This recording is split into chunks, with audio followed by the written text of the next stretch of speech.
Kurmitola general হাসপাতালে 50 শয্যার ICU ইউনিটের উদ্বোধন করেন ডাক্তার জোবাইদুর রহমান। 5 মে সকাল 11টায় আইসিইউ ইউনিটের আনুষ্ঠানিক উদ্বোধন করেন তিনি। আইসিইউ ইউনিটের পাশাপাশি হাসপাতালটিতে প্যাথোলজি প্যাভিলিয়ন এবং গ্যাস্ট্রোলিভার সেন্টার স্থাপন করা হয়েছে। এ সময় ডাক্তার জোবাইদুর রহমান রাজধানীর কুর্মিটোলা জেনারেল হাসপাতাল পরিদর্শন করেন এবং রোগীদের সঙ্গে কথা বলেন।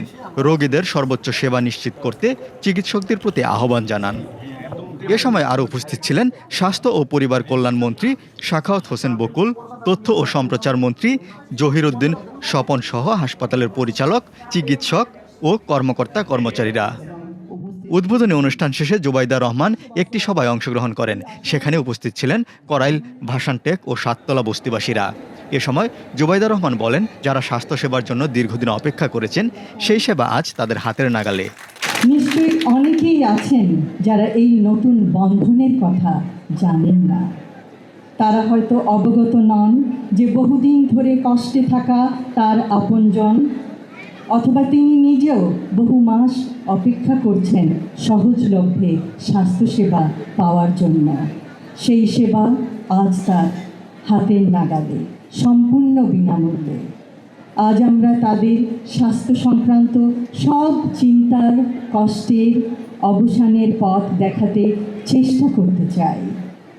স্বাস্থ্যসেবা এখন তাদের দোরগোড়ায়, কারণ আমরা বিশ্বাস করি স্বাস্থ্যসেবা কোনো সুবিধা নয়, এটি মানুষের মৌলিক অধিকার। অনুষ্ঠানে স্বাস্থ্য ও পরিবার কল্যাণ মন্ত্রী সাখাওয়াত হোসেন বকুল বলেন, আমাদেরকে সততার সাথে জনগণের সেবা করতে হবে। সকলের জন্য সুস্বাস্থ্য, এটা আমাদের মাননীয় প্রধানমন্ত্রীর একটা চ্যালেঞ্জ। আর এই 17 আসনের নাগরিকবৃন্দ, আপনারা কিন্তু ভাগ্যবান। এটাই কিন্তু রাজনৈতিক সফলতা জনাব তারেক রহমান সাহেবের।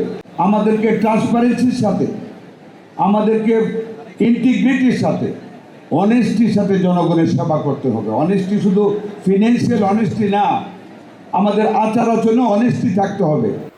বাংলাদেশের চিকিৎসা ক্ষেত্রে অল্প সময়ে একটি গুণগত পরিবর্তন আসবে বলে আশাবাদী হন তথ্য ও সম্প্রচার মন্ত্রী জহিরুদ্দিন স্বপন। আমাদের আজকে প্রধান অতিথি নিজে ডাক্তার হওয়ার কারণে, একজন মেধাবী ডাক্তার হওয়ার কারণে এবং মাননীয় প্রধানমন্ত্রীর সঙ্গে নিয়মিত মত বিনিময় করার তার সুযোগ থাকার কারণে আমরা আশাবাদী যে বাংলাদেশে আমাদের এই আমলে একটা দ্রুত গুণগত পরিবর্তন আসবে। চিকিৎসা ক্ষেত্রে একটা মৌলিক সমতা প্রতিষ্ঠা করা, প্রতিটি নাগরিক যাতে একটা স্ল্যাবের ট্রিটমেন্ট যাতে নিশ্চিত করতে পারে সেটাকে নিশ্চিত করা, পরেরটা যার যার সামর্থ্য অনুযায়ী। বিএনপি চেয়ারম্যান ও প্রধানমন্ত্রী তারেক রহমানের ঢাকা 17 আসনের নির্বাচনী প্রতিশ্রুতি বাস্তবায়নের অংশ হিসেবে আজ এই সুবিধাগুলো চালু করা হলো। স্বাস্থ্যসেবার সমতা নিশ্চিত এবং আধুনিক চিকিৎসা সাধারণ মানুষের দোরগোড়ায় পৌঁছে দিতে এই উদ্যোগ নেওয়া হয়েছে।